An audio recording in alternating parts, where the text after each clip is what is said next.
This is Jeff Harry with Rediscover Your Play. I help people tap back into their inner child through play, as I believe that's where all their answers lie. And today, I'm talking with Tashawn Jones, who's living in Bali right now, or at least her background is. Can you introduce yourself and say how awesome you are? And anything you don't say, I will add to. So okay, that's off the word. Hi everyone, my name is Tashawn Jones. I am living in Oakland, aka Indonesia, in the moment, in the midst of the apocalypse. And I have a consulting firm called Phoenix Consulting.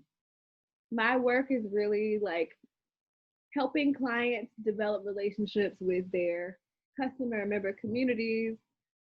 I am a creative. I do a lot of things, but mostly I just try to be myself as deeply as possible in everything I do. So she also does amazing racial justice and racial equity work. And we're having a discussion where we are going to ask ourselves or to ask each other some of the strangest questions and then see what weird answers come about. yeah. So, being that we're releasing this on July 4th, what does July 4th mean to you? Oh, now I feel like I'm on an interview. Like, oh my goodness! Why you just changed your whole like? Oh, but I changed my whole vibe. I'm sorry. No. Do you want me to answer first? I'll answer. Kind of like Barbara Walters. Barbara Walters, yes. Being that July 4th is today, or will be today. What comes up for me? Yeah, what comes up for you? Oh my God. Like, I don't like the colors red, white, and blue very much. Anyways, first off, that's like the first thing that comes up is that color scheme. It's really kind of, the next thing is. You're like, it just doesn't match. I mean, people. I just don't like it. Just like, it's abrasive. Like, it's to the eyes. I don't know. Anyways.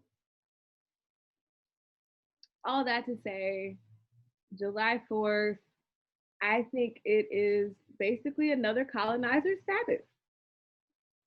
That's what I see it as. I think I call all of these colonizer Sabbaths. So this is a colonizer Sabbath, George Washington's birthday, Columbus Day. All these are colonizer Sabbaths. So, that's what I see it as. It doesn't really apply to me, but I'm gonna like partake in the chill, like, some people are, but for Black people in America, it's not really a holiday. Or maybe we could just call it Juneteenth again, maybe that's what we should call it. Juneteenth number 2, take 2. Part 2, the sequel. Juneteenth, the sequel. Juneteenth, take 2. No, because I know a lot of people are wearing black on July 4th. As a way of communicating some of the hypocrisy. I don't know, when I think of July 4th, I kind of think of, NPR just shared this video of Frederick Douglass's descendants. Did you see that? It's just a bunch of kids reading a speech he did on July 4th, where a bunch of, future presidents were like, yeah, Frederick Douglass speak at this July 4th celebration. And he's at the celebration and he's basically like, this is not relevant to me.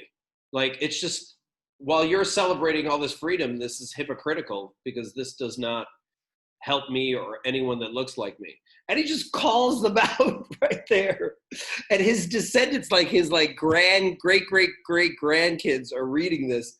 And you're like, they could have read this today, or they are reading it today, but he could have wrote that today.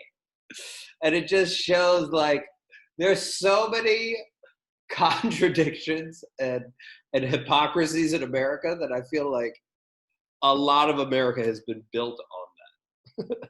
Even the national anthem, if you lot of America? I mean, You mean all of it? a majority, like 80-90% of it. Even if you look at the national anthem, 786.5. like I was trying to look up the history of the national anthem. We were losing in that battle that they're like, the flag was still there. Again, it's like this like rewriting of history of like that communicates we were winning, but it doesn't like recognize all of the exploitation um, and just all of the nastiness that we're founded I have a question. on. Ooh, yes. Question. So, if you could like create 2 holidays that you think really reflect the true history of this country, like 2 holidays that don't now exist, if you could create 2 holidays, what would those 2 holidays be? I'm gonna say 2, but others might come back up. One of them would be Trail of Tears. Mm. The march, like the amount of marching of various Native American tribes, specifically one tribe, and I don't know how many people died. My friend Ben did a whole project on it with a bunch of homeschool kids where they built one like mini Lego piece for each, that represented every 1,000 people that died or something like that. And they did this for an hour and they built them in silence and just lined them up. And that was it. That was the whole workshop. But to this day, when he talks to them, like, I think 10 years later, they still remember that. Yeah. So if I was to do a holiday around that, it would be, to actually recognize that and to have people in some way or another, not like turn it into a barbecue, not turn it into, because all these get turned into barbecues or ways, just like, wow, it's MLK Day, great, I don't have to go to work, Right. And I don't know whether it is people walking or whether it is people doing something where they actually feel the pain and really understand not just how many people died, but how people died. Because I think what he did when he ran that class was he wanted you to feel what it was like for someone to die, as opposed to like thousands of people died, right? And whenever you throw numbers out like that, people don't really think about that, like 300 people died in the Tulsa race riot. Maybe it was more. It could have been like, some people say it was thousands, but that doesn't capture the fact that like planes were dropping bombs on houses, right? Like it just doesn't capture that. And I think like the Trail of Tears really is a moment in American history that we don't talk about at all, and also really represents like that time period when America was basically exterminating the people that founded the country or were there at the beginning. So that's one. 2 things came up for me. One of them was I feel like there should be a museum that just talks about all the people that have been exploited in history, in American history. And they could all line that up, so that you could just see the storylines of everything. Mm-hmm. All of it, from slavery to indentured servants, Chinese Exclusion Act, Japanese German, all of it. But if I'm thinking about someone that I would want to celebrate, there's so many badass people that would be really amazing to celebrate. And this is going to sound corny to pick this person, but I would be celebrating her for a different reason than people would think. So, did you know that Harriet Tubman led armies, or she led soldiers in battles? Militia, yeah. I didn't know that. Nobody know. I didn't know she ran. Like no one talks about that. It's amazing how they make history seem like so, like all of the revolutionary people like Rosa and Tubman and MLK and Malcolm, even Stokely. Like they make so many of them. I don't know if they whitewash them, but they make it seem like, oh, look, they were just doing this nice little thing. What was that? When she was like a badass, right? Or I Yeah. think about that. I don't know. I forgot what his name was, but there was like a black man who broke away that was like considered a slave in the South, escaped, and then but was on like a ship, so he figured out how to navigate through those channels, so then he was able to bring a ship back and then bring people back, um and then eventually lead, you know, a group of ships in one of the battles. And I was like, these stories are dope ass stories that nobody talks about, but this is what would have made history really interesting to me, instead of the exact same boring whitewashed stories that I heard all the time as a kid, all the way up through high school. So yeah, um, that's what comes up for me. Well, All right. yeah. You think about the education system, and that's like the education system was never built to create some sense of like inclusion. I agree. Yeah. Like it wasn't created for that purpose. We No. didn't have something that was constructed to give someone a narrative and a like indoctrinate people with a dominant view of Mm-hmm. society. Mm-hmm. And we're now like we've been uncovering, you know, all of these stories and having to go back and piece together like a real like account of history from this melting pot of people that are here in this country that have contributed to the growth and the fabric of this country being woven together. Yeah, I even heard something super bothersome where this like high school kid was like, I've learned more about American history from TikTok, which are Right. 15-second to 1 minute videos, that I learned in all of my schooling. And it's like, oh, and I was talking to this awesome person, Dr. I, where not only is the education system's not broken, the education system is working perfectly. It's working exactly how it was designed. It's working great It is. for a very small amount of people. But the other thing is, if you think about it, a majority of school is asking for permission. It's constant raising hands all the time. All day. That's all you do for like 18 to 25 years of just raising. Can I go to the bathroom? I have a question. Gotta do this. Gotta do. It's just that. And that, if anything, is the main takeaway. So, like, no wonder people that are constantly feeling like they have to ask for permission to do anything, because that is the biggest takeaway that they got from it. Oh, It's true. It's like, yeah, people learn how to be perfect participants. You know, they learn how to be perfect students. They don't learn how to be agents of change. And that is by design, you know? It's like there has to be alternative schooling, you know? I think that sometimes I get so, you know, I think the whole idea of fixing the thing that is working the way it was supposed to work is something that, you know, I feel like there may be better uses of our time than trying to fix the thing that is working the way it should have, rather than like reconstructing or constructing something that is new.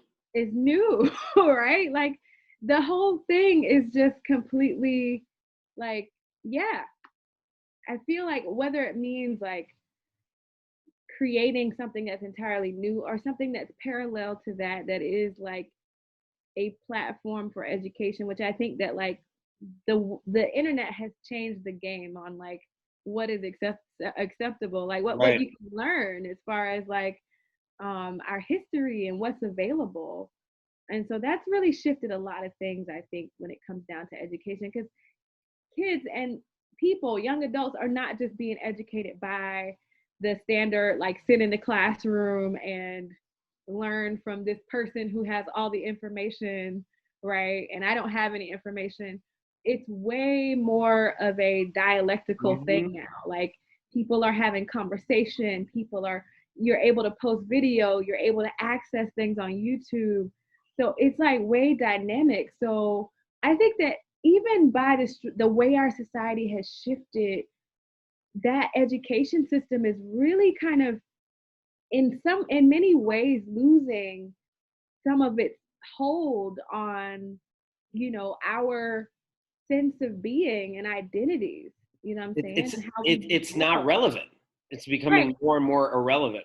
Absolutely. And what's interesting, I would describe this is a weird analogy, but it's like the U.S. educational system, as it's currently set up, comes off to me like a tank, and then you're like, Mhm. oh, well, this tank is here to provide peace and love. And you're like, nah, it's a tank. Like, no, it's just supposed to destroy stuff. It's like, oh, but what if we hang some flowers on it?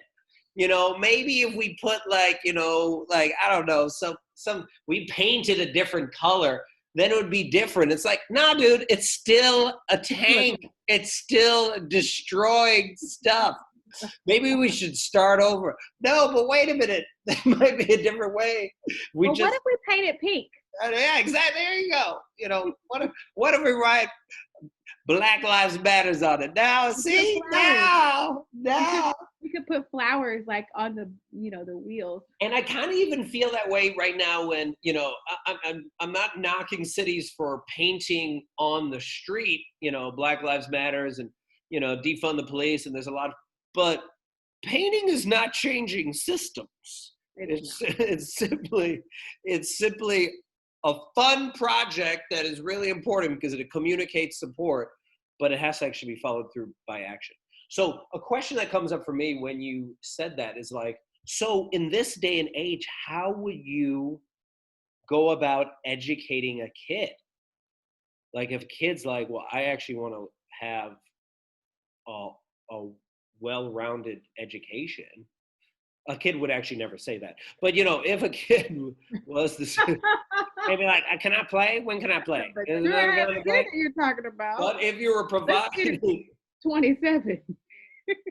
no, but if you had like, if there was a kid that was like in first grade, what would you do between kindergarten or first grade all the way up to 18 that would be different for that person? What would I do? I think that what matters are our real relationships with people. I think that, at the end of the day, there are parts of things that we can share with kids. Like we can always tell kids about, like, this was history, this is what happened. Um, this is what happened from this perspective, this is what happened from this perspective. People were terrorized, people were exterminated.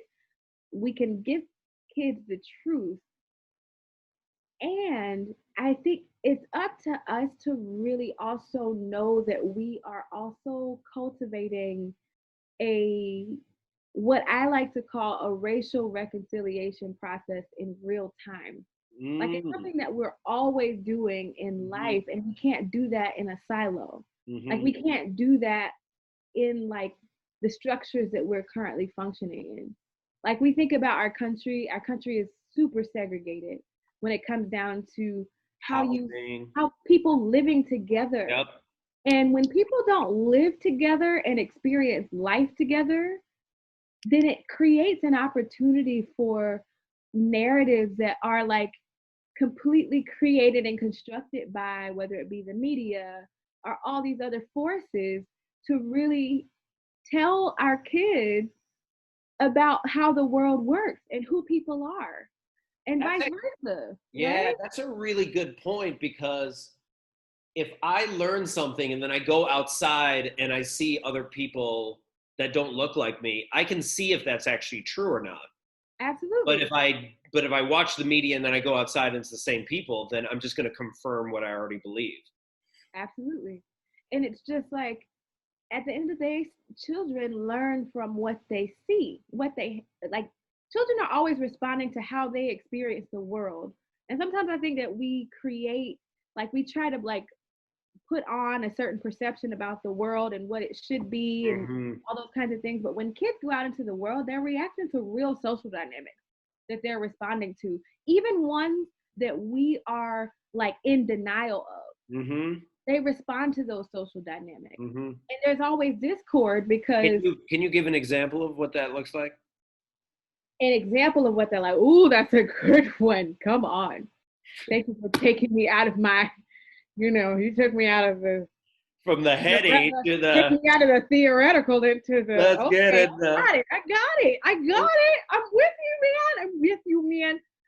Okay. so Go. okay, let's see. So for example, little Tommy. Let's not say little Tommy. No, let's say little Jaquez, because that's a better word. Little Jaquez. Little Tommy is not quite the name I should use. Little Jaquez. Little Jaquez is in school, right?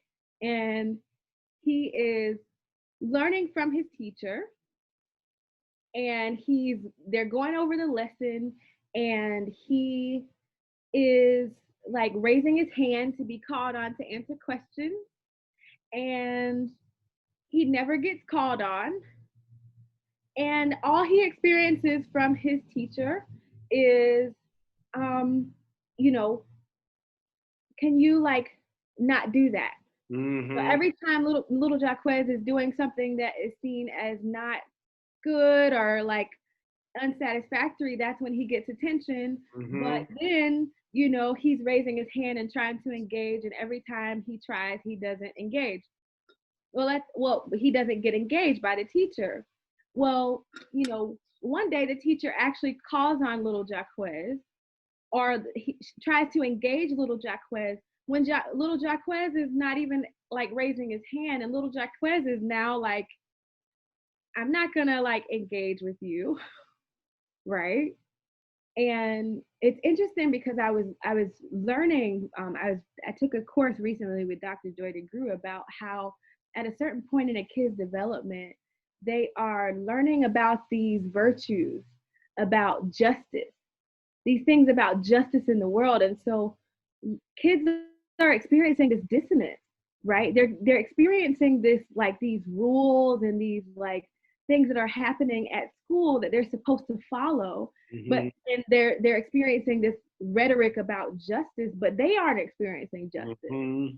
They're not experiencing those things. Mm-hmm. So when they can read that, and when they respond to it, it's out of the reality of what they're experiencing, not because of the ideal that someone is trying to put in front of them. So does that make sense? Maybe that's Yeah, like a no, that makes complete sense because kids watch your actions, they don't watch your words. absolutely. And they can always pick out BS. They're actually the best monitors They of are. BS. Yeah. And it's funny though that we then continue when I say the collective we, I'm talking about like the educational system, and maybe adults are constantly telling them stories that are either whitewashed or the fangs have been taken out of the story to make it seem like a good lesson for someone to learn, Mhm. when it's not true, right? Like George Washington, chopped down the cherry tree, and then he had to confess for it, and that's the story. And it's like, no, the story you should share is like, like half of George Washington's teeth were slaves' teeth. Did you know that? Like, how about that? Like, that's actually a real story. Like, Right. you should know. You should own that. You should own the contradiction that when they were signing the Declaration of Independence, there was probably, I think there's a photo of all these people in there that are signing it, and it was like 17 out of the 20 had slaves as they were writing. All men are created equal. So like, we should own that, right? But how do you do that for a kid? The only way in which I've ever seen it done well, and this speaks to me because I'm all about play and experience, is when Jane Elliott did the brown eyes, blue eyes exercise. Like that is what I feel a lot of education should be. It'd be a way in which kids play into a role to experience what it's like to feel like the other, or to feel like the minority, or to feel like what you said, feel like Jacquez, right? It's just because she straight was insulting these kids. Absolutely. You know, and then she did the same exercise with adults, and adults got angry. Straight adult. I was like, this is hilarious. Yeah. And did not get that they were like, this is so uncalled for. It's like, yes, you do this all the time. You as a teacher do this all the time. So why are you being offended now that I'm doing it to you? What? Because you're on the other end? Like, what's happening here? Like, that is what I would love. And then to have discussions around that where kids would experience things like, why did the Trail of Tears happen? Was that necessary? How would it be a feel? How do you reconcile that now? And have a discussion with kids about, like, how would you make amends for that? You know, like those would be interesting discussions to have, even with like really young kids, like in 3rd or 4th grade. And I think we'd be amazed by what answers they might come up with. They might be better answers than ours. Oh, they will absolutely be better answers than ours. Because ours are like, well, let's just hide that under the rug. Basically. And they're dealing with the world as it is. And then they're like, here's Santa. What about Santa? You like Santa? You like? All day. It's true. It's like you think about a family member who bought the mac and cheese, and it's like terrible mac and cheese. Kids will be like, "Yeah, this is some terrible mac and cheese." Everybody else is like, "It's okay." You know, no. The kids will be like, "This is terrible. It's nasty. I don't want to eat it, Bobby. It's nasty." The amount of kids when I'd be teaching them that would be like, "You smell," and I'm like, "Thank you. I'm glad you told me because no one else has been telling me." Unfiltered, no filter. I love it. Kids tell us the truth. And the reality, what it should show us about ourselves is that we've become comfortable with lying to one another. That's the other side of it, is that we've become comfortable with this, like not fully expressing what is reality and what is real and what we're really experiencing. And that's something to really be, to question. That's fascinating that you say that, because then I could see a kid going through school, knowing they're getting lied to. They keep hearing these lies. Yeah. And then after a while, then they're like, oh, I guess this is what we do.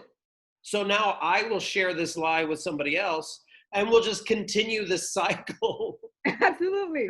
That's what we should call the school system.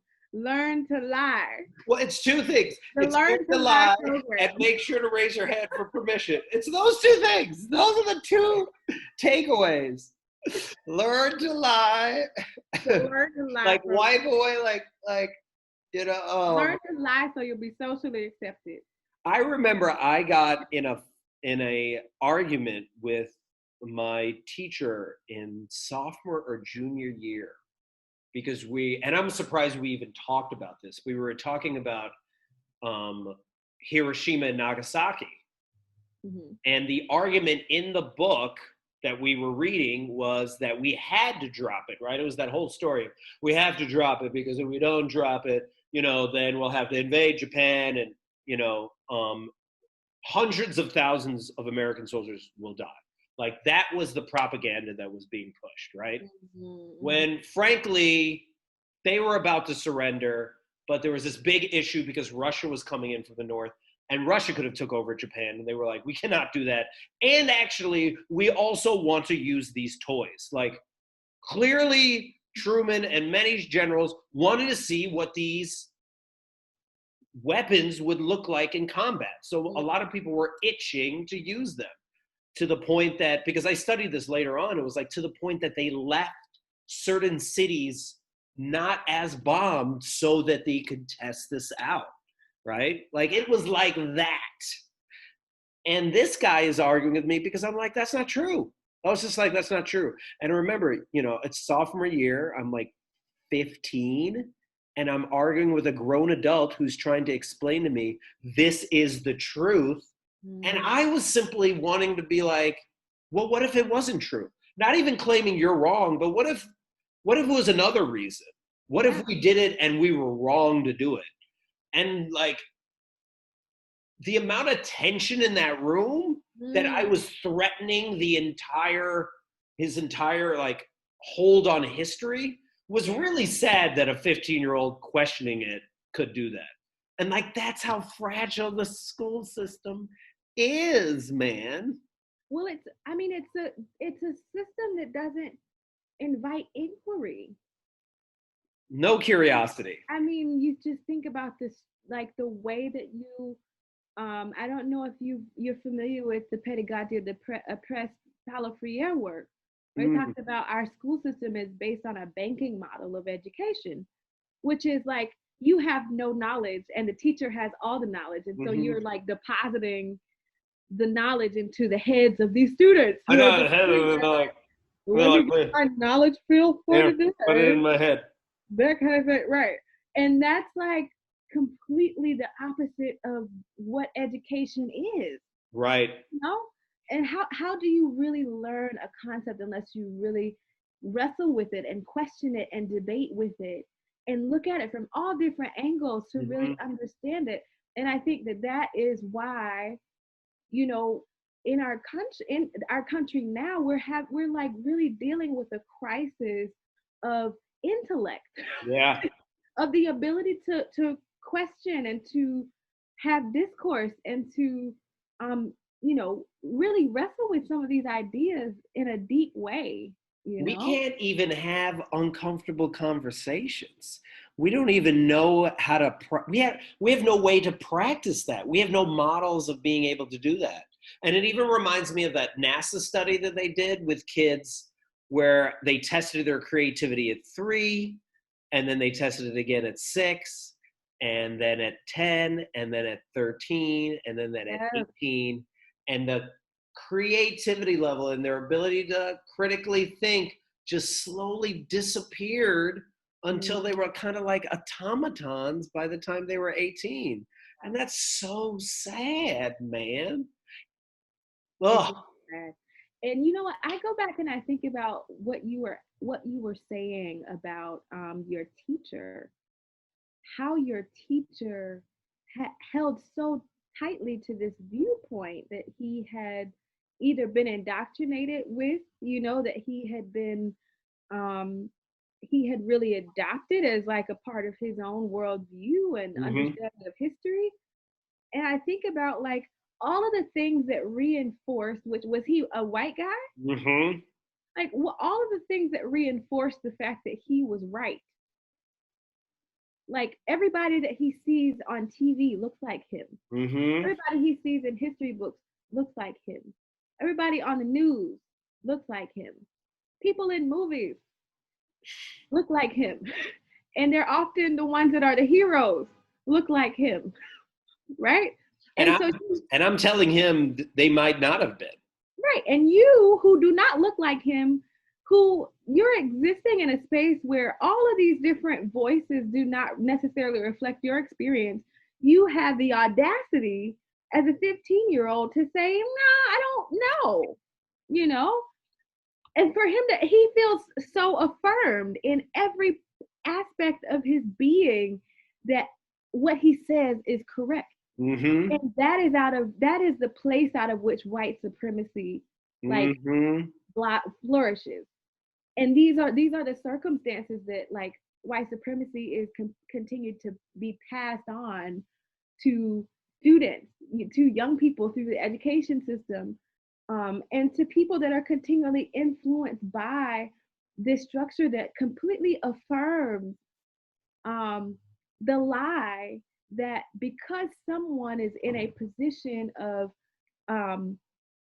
positional power, and because someone has a specific background, because they are white, because they are educated, that they are right and have an absolute power to determine what is right and what is wrong, or what is true and what is not true. Yeah, it's I hadn't shared that story in a really long time, so I never really thought about it in the context of white supremacist education. But I guess that's exactly what was happening at that very moment in time. Because Absolutely. I'm trying to think of, for him to then have an act. Well, if he was to have a debate with me, that would have been bad for him because then he doesn't look like the authority, right? So he just Right? needs to clamp that down. Second, I am breaking all of the rules of like America, you know, number one. Also, we are in the right. We are the good people. We are the good guys in the story. And you are telling me that they may not be, which then, if anyone agrees with that in the room, could then challenge all the rest of the history they have to teach for the rest of the semester. You know, Absolutely.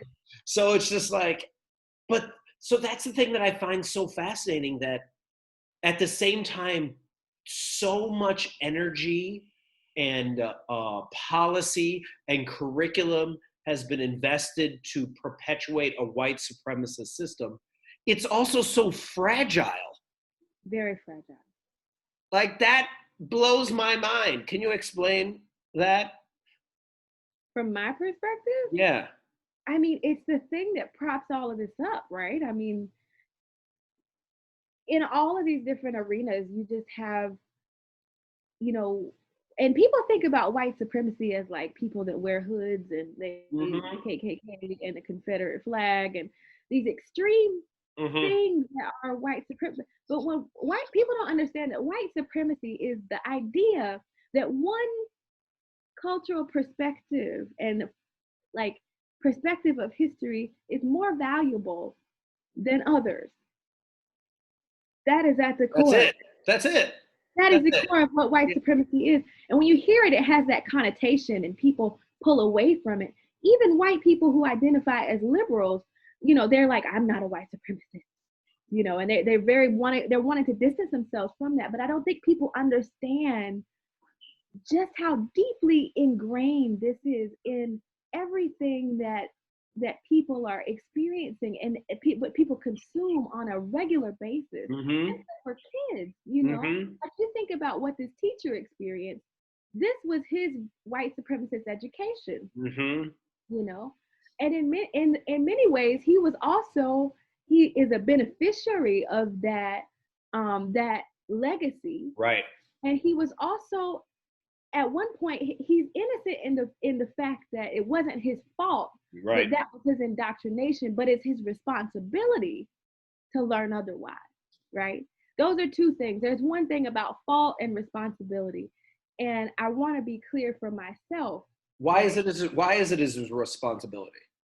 Responsibility. Yeah, why is it his responsibility to learn otherwise? It's his responsibility because he is in a position of power as an educator. I mean, you're influencing the lives of many.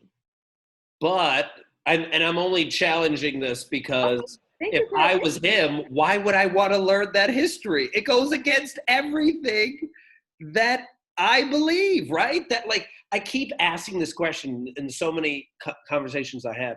If I was a white guy, a white male in a position of power, why would I ever want to admit my privilege? Why would I ever want to admit that Right. I got this not because of my own hard work, but because of the game is stacked. The game is rigged. Why would I ever want to agree to that? I might have a mental breakdown if I agree to that. And then maybe I'll have to go around and shoot people. You know, it's just like that is like Yes, stop. Don't do that. but that's It's the true. like That's how that's what fragile it is. some Chappelle even said that. He's just like, you see some poor white people that are like, how is this happening? Like, I should be doing better than I am, you Absolutely. know? And it's just, so why is it, yes, I agree that it is the teacher's responsibility to, but as someone that's in a position of power, why would they be motivated to learn otherwise? That's a good question. Yeah, I think that it's pretty deep. I think people have developed I think we talk about like ego and what people have invested themselves in as their identity, right? What is their identity? And I remember a piece by John Powell from UC Berkeley, um, and it talks about how asking someone to divorce themselves from their whiteness is like asking them to undertake an ontological death. Oh, can you explain what that means? And so it's literally a death of your ego. And Mm-hmm. for human beings, our Yeah. ego is like what is disguised as who we are. Like we invest our identity in this ego that we created that's supposed to keep us safe, Right. right? And Right. that is a lie. That's a lie that, somehow that propping up this thing keeps us safe. Mm-hmm. And that's absolutely not true. I mean, you see what we're in today, right? There can't be a legacy of psychological, physical, economic violence that happens and continues to ensue on tons of people, and there not be repercussions for it. Mm-hmm. That people aren't going to pay for that. And whether they see that in their immediate experience or not, then it's going to be something that we're already experiencing right now in the way that our climate, like our earth is screaming at us about us not being able to reconcile and tell the truth. And it goes back to the same stuff that we talked about with little Jacquez, right? Is we've learned to lie skillfully, but our earth is telling us the truth. Yeah. The very You're climate right. that we are subject to is telling us Woo. the truth Woo. about the repercussions for lying to ourselves for generation after generation after generation. So it's just like it's really, really deep If stuff. there's anything I'm going to take away from this conversation, it is that line right there. We have learned to lie, but the earth is telling us the truth. That is so real, dude. For real. Oh, that's so real.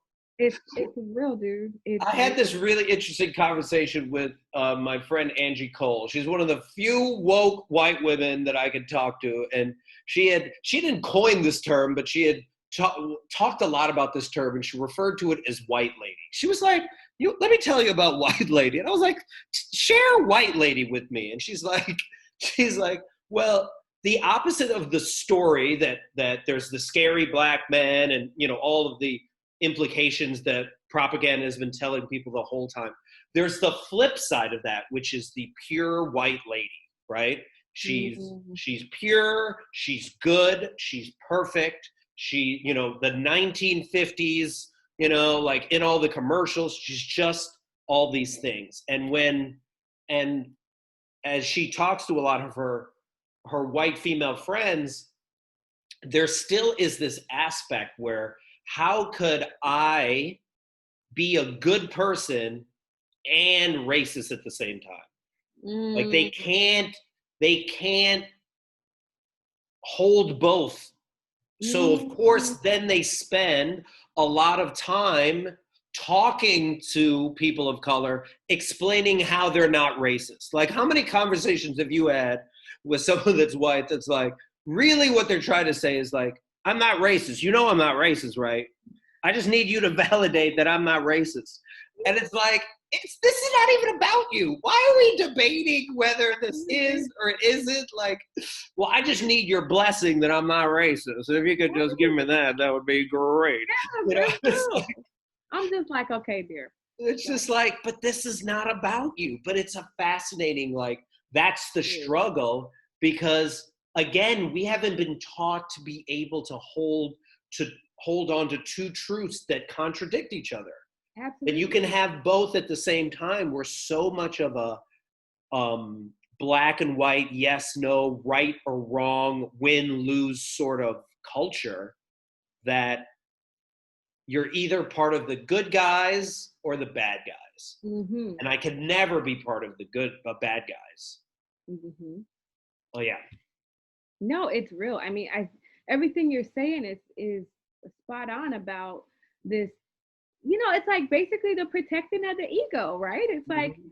I don't want to be seen as racist. I don't want to be seen as racist. Rather than inviting the question, could there be things that I have done without my knowledge and understanding and conscious awareness that are racist? Mm-hmm. Well, then And this that's, and that's the conversation that you don't want to get to because it uncovers the the skeletons and the ooh, the things that feel skeletons. comfortable, right? Yeah. It's like, oh, I could, oh God, I felt scared when I saw that black guy walking down my street in my Right. neighborhood that there are no black people in. Or Right. like I clenched my purse when I was sitting on the train when this black guy stood beside me because my subconscious told me that he was a threat, right? Right. And those are the things that is where the battleground is. We think that it's with wearing Black Lives Matter t-shirts Mm-hmm. and things like that. But Black Lives Matter is not just a slogan, it is a practice. Mm-hmm. It is a practice that if you're really committed to making Black Lives Matter, you will make a practice of that in your life. You will do self inquiry. You will look at the way that you are engaging in your environment and the things and acknowledge, really acknowledge the things that are coming up that are these contradictions, right? This dissonance where it's like, I hold these beliefs and these values, but actually, like, I'm scared of Black people when I see them on the subway. Mm-hmm. Or like I do this thing and it's like the things don't quite go together. And so if we can tell the truth, which I think what you're getting at is we're moving towards a space where there can't truth can't be told, or people get completely like, you know, because if we can't be honest about where people are, then we can't really get people to a place of liberation. We Yeah. can't get them to a place of transformation if we can't see this person as they are.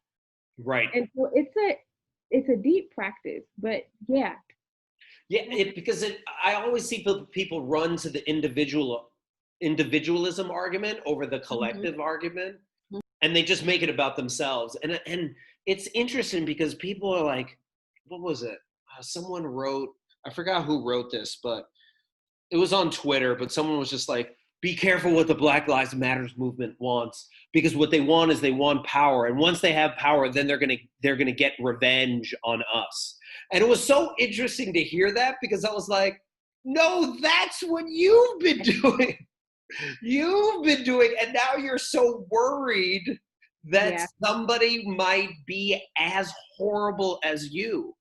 And the thing that's so crazy about that is I really resonate with this speech James Baldwin gave. And there was a snippet where he basically just says, all we're asking for, this is all we're asking for. We're just asking to be left alone. That's it. That's it. Just leave us alone. We're not Absolutely. asking for more. We're not asking. I mean, we should be asking for reparations, but we're not even asking for that. We're just asking to just be left alone. So why do you just keep messing with us? Just let us do our thing. You do your thing. But what happens is when, they're left alone, Black Wall Street comes up, and then a lot of people are like, well, how in the world did that happen? I can't believe that happened. And that's just the craziest part. It's like, Yeah. yeah, when you said that, like, because you're right, the whole system is built off of the backs of others. That as soon as you take that away, say, for example, slavery, then they're like, we got to find another group to exploit. Oh, we'll Absolutely. use the same group. And that's what Okay, it is. okay, now we can't use this group. Now we got to find another group. Immigrants, perfect. And it's just like it, but then it's so weird because in that same model, I think of like a Walmart where you are both exploiting workers and then you also want those workers to shop at your store. It's so crazy. It's Absolutely. so crazy, dude. Absolutely. And that's all. We are a nation of contradictions. We are a nation of contradictions. We're a nation of dissonance. And that dissonance is costing us. It's going to cost us our livelihood. It's costing us our peace. It's costing us our happiness. It's costing us our health. It's costing us so many things.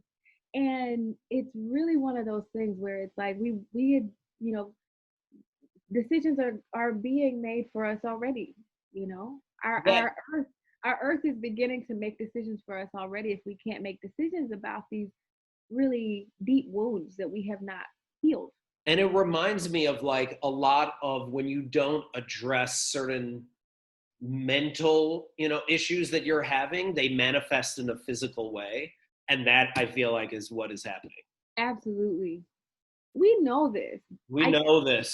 Take an individual, someone who is experiencing addiction, people that are experiencing these kind of things, they manifest because of holes in our sense of self and our sense of being safe and affirmed and these core things. And we are just a nation that is stripped of its soul in many ways, and we've been filling it with all of these different things that have really made up the foundation of what we're sitting on today. And your face. No, it's all good. It's just so much. It's so layered, man. It's so layered. Oh my gosh. It's so layered. But I feel hopeful. So then let's wrap with that. Was what hope do you have, being that it's so layered? Oh gosh. What hope do we have? I mean, I think that we have hope ultimately in our children. That's where we have hope. A friend of mine, I remember, was sharing this hadith, I think, from the Prophet Muhammad. It actually comes from Islam. And I think the hadith went and I'm not saying it verbatim, but it basically said that when it seems like the world is ending, plant seeds. And I think that, the hope is in like the continuance, like us continuing to strive for that ideal, those of us that are able to hold all of these different truths and to, design a world together, I think is where the hope is. And but it doesn't mean there aren't some heavy times that we're going to have to experience. But I think that the hope is in telling the truth. The more that we can tell the truth, then I think, take South Africa as a great example, the truth and reconciliation process. Being able to say what has happened and how it has completely impacted an entire section and large part of our nation is important. That's where the hope is in us being able to tell the truth. And reparations are a real thing. I mean, I think there's a limitation on like what can be repaired physically, spiritually, psychologically. Those are things that are, wounds that, you can't put a dollar amount on that. But I think that that conversation about reparations is a real thing, So I think that's where the hope is. Oh, well, this has been such a fascinating, deep, tough conversation. I want to do more because we didn't answer all the questions. There's so many questions. I answer all the questions. So, but thank you so much for coming. Really appreciate it. Of course, definitely. And if people want to find out more information about you, where can they find you? They can find me at phoenixconsulting.com, or you can follow me on Instagram at Phoenix Rising, FENYXRISING, and my website is FENYX Consulting. Yes, so please reach out to her if you have, because I keep getting all these questions about racial justice and racial equity work. Go to her, please. All right. Thanks, everyone, for watching. Talk to you later. See ya.